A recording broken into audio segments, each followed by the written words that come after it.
back in 1999, I was transferred to USP Florence Penitentiary in Colorado.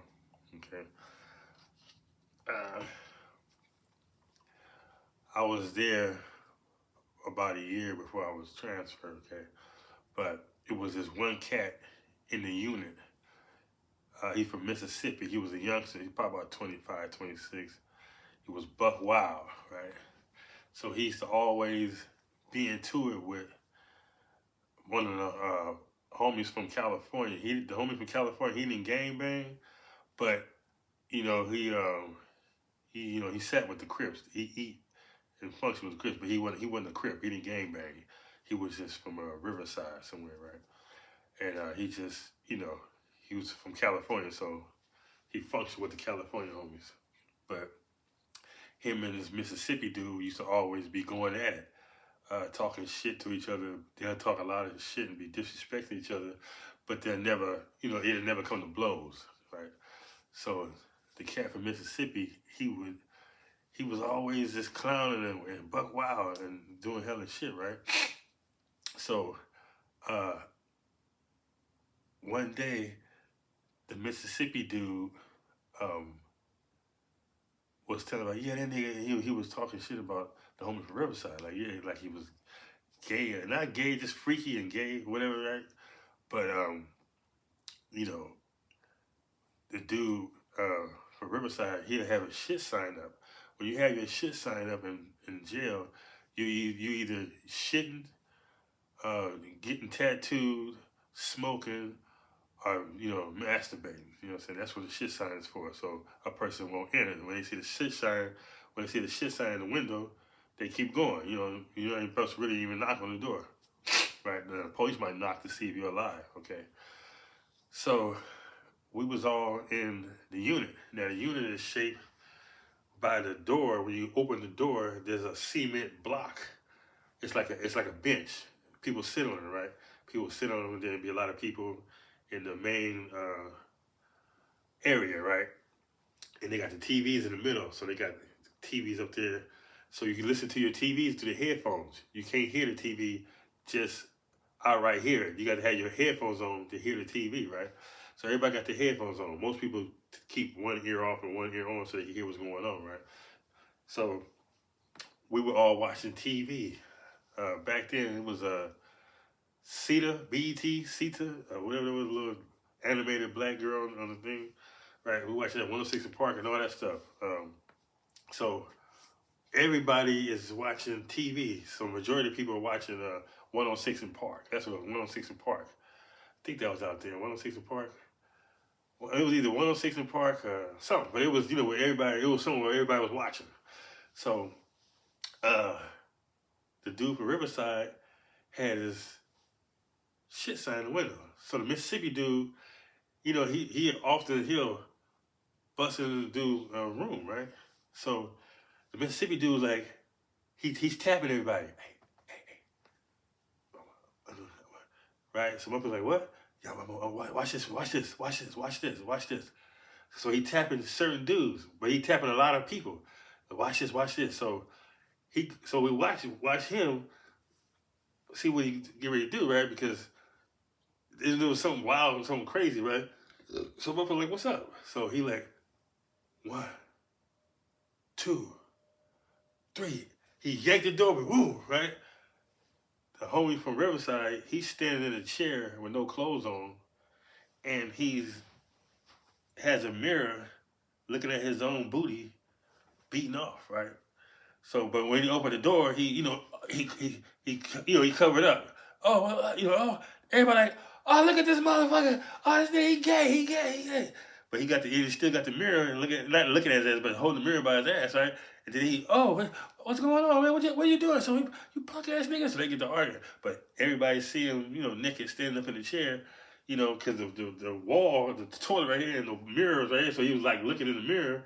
I guess he was in front of the mirror, but he had the mirror in his hand. He had the little portal mirror. He had that, behind his ass, right? So motherfuckers is cracking up like, man, what the fuck is this nigga on? Like you a weirdo, right? So motherfucker, dude closed the door, boom. So dude get dressed, right? So we thinking he could come out, and whip his ass, right? Beat him up, right? So he come out, swarm up there, man, you some kind of fag, nigga. That's like your third time busting in on me like that, man. What's wrong with you? So somebody was like, nigga, swing on that thing. If he did all that, nigga, swing on it, right? But the homie, he didn't want to, he didn't do nothing about it. He just let it be. He just argued. So the other nigga was like, nigga, you gay, motherfucker. I done busted in 3 times, right? But he busted in the door like that. You know what I'm saying? He don't think nothing's wrong with that, just opening a man's door like that, right?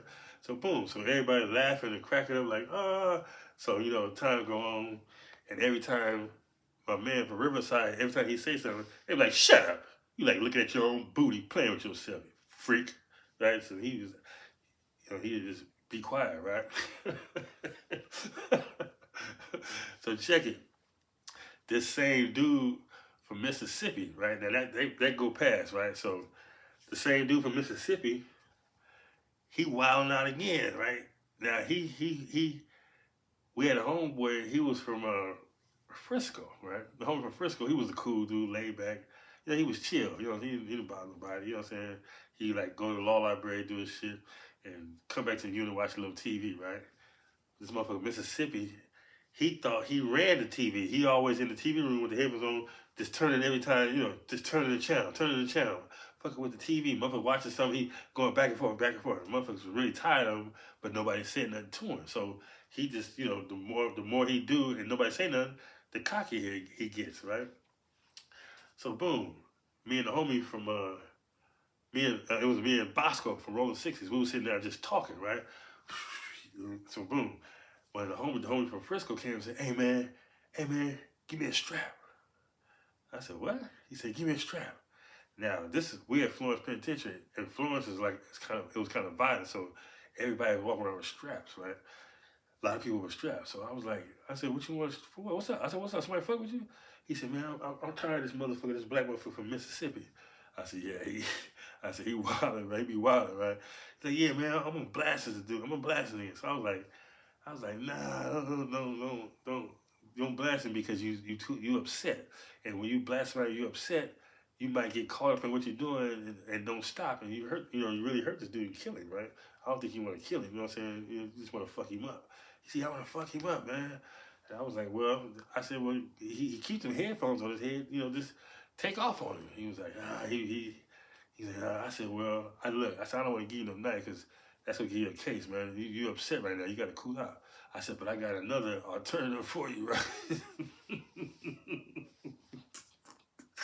So he was like, yeah, what is it? So I was like, wait till the next movement. The movement is every hour, like 7 o'clock, 8 o'clock. They have a 10-minute move. You can move around for 10 minutes, and, wherever you want to get to in 10 minutes. So when the 10-minute move came, we went outside and we got some rocks. They had a lot of rocks up there in Colorado, little hard ass rocks on the ground.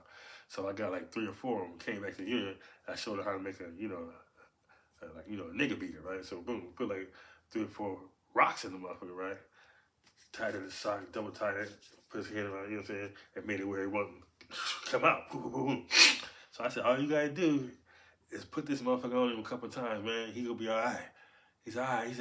He said, I'm gonna bust his head today. I'm like, tonight, like, right? I'm gonna get with him tonight. I said, for real? Yeah. I said, all right. He said, yeah, I'm fucked. I'm going home. I just want to whip this motherfucker's ass. So the homie slide up in the TV room. Boom, right? So we standing now. Florence, their TV rooms is made out of glass. It's made like this so when the police walk by, the police just can look in there and see everything's going on in there. So it's just glass, like 3 big old glass windows, right? So the homie slide in there. So I'm sitting outside the TV room watching on the little cement block, me and the homie Bosco. So next thing you know, fool got up. The homie looking at us to the window. So the fool get up from Mississippi and start fucking with the TV. The homie ran up on me. Bow! Now the dude had some headphones on, some big headphones, some big cost black headphones. So he had one of them up so he hear everything, but the homie crept up to hit him on this side and he cracked him. Bow! So the fool like, what's going on? boom. So the homie just kept beating it. Till the niggas from Mississippi started hollering, So now the police could hear it because the police office is right next to the tea room. So holler, boom. Police press the deuces. The deuces is a body alarm, so all the police can run over there. So you all hear is keys. Get on the ground, get on the ground, get on there. So they get on the ground, they take it to the hole, and they get the weapon. I said the homie got the lock in the socket and some blood when he busted dude's head, right? So you go to the hole. So now they like, why did he do it? And so forth and so on, right? And the homie, he ended up coming back to the line, and they shipped the Mississippi dude because that was his last draw, his last incident. He was gone because he had been some other shit, right? So they let the homeboy out. He feeling good. He got off on the food, you know what I'm saying? So he can go back to being normal, right? But I say that to say this, right? For you youngsters, right? If you ain't ready to fight and stab and beat people on call, because it ain't no certain time when shit jump off. It just jumps off when it jumps off. It pops off, right? So if you're not built like that, or you're not trying to fight every day all the time and do all that shit, see, that happened just like that. He just fucked with him, and he just, in a matter of 10 minutes, he was contemplating on sticking with a knife. But I avoided that. I didn't want him sticking because he was upset. He might have killed him. You don't want to kill him. You just want to hurt him. You know what I'm saying? So he took the little rock in the sock joint, right? So the message is, man, you got to walk a straight line, man. If you don't want to come in this prison shit and be fighting and on guard 24/7, watching your back and all that, etc., stay away from the crime and the gangs, man. That's all I can tell you. That's the positive message I have for that video, right? And for the last video, what I did with the Nigerian dude, I wanted to add to it, right? The Nigerian dude, I never saw him again, and then I ran into some front hood Crips while I was in the feds, the homie June and Rob. And I asked both of them about the Nigerian. They didn't know, like the story I told y'all about it, they didn't know about dude, right? I said, y'all didn't know it? I told them, we dropped him off in y'all hood. What about Willowbrook? Junior high. He was like, nah, they didn't know him, you know what I'm saying? So I often thought about it, right? When I was in prison, I was like, damn, I wonder, did he go back to Africa, or did he stay and survive, or did he stay and get hurt? Because really they was using him as a crash dummy. You know what I'm saying? So if you guys saw that video, that's what they was pretty much using for, as a crash dummy. So to you youngsters out there and to you adults, don't let nobody use you as a crash dummy, man. Don't let nobody send you off. You feel me? So that's the message today, and God bless.